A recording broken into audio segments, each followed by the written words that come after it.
अजित पवारांच्या पुतळ्याला जोडे मारणं, अपशब्द वापरणं असं कोणी करू नये. भुजबळांचे कार्यकर्त्यांना आवाहन. अजित पवार विरुद्ध आंदोलने. मागच्या 2 दिवसांपासून सांगत आहे, अजित पवार यांच्या पुतळ्याला जोडे मारू नका, अपशब्द वापरू नका, आपल्या भावना शांततेत व्यक्त करा. जे असं करतील ते समता परिषदेचे नाही. छगन भुजबळ यांचा त्यांच्या समर्थकांना आवाहन. तुमच्याद्वारे मला एवढंच लोकांपर्यंत पहिल्यांदा कळवायचं. मी मागचे 2 दिवस सांगतो आहे की कुणीही अजितदादा पवार यांना जे चप्पल मारणे, त्यांच्या त्या बॅनर लावून किंवा अद्वैतात्व शब्द वापरणे, कृपया हे काहीही करू नये.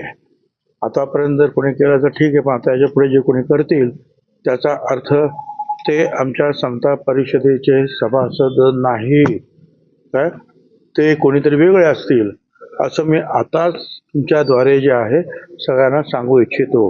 कारण आपलं जे काही तुमचं जे काही राग असेल, दुःख असेल, ते व्यक्त करण्यासाठी माझी तुम्हाला काही मनाई नाही, परंतु ती चांगल्या सुसंस्कृत शब्दामध्ये आणि कृतीमध्ये व्यक्त झाली पाहिजे, एवढंच मला सांगायचं आहे. साहेब, तळकरे असं म्हणालेले आहे की योग्य वेळ आल्यावर आम्ही भुजबळ साहेबांना भेटायला जाऊ. ठीक आहे, बघू. साहेब, NTV न्यूज मराठी, नाशिक.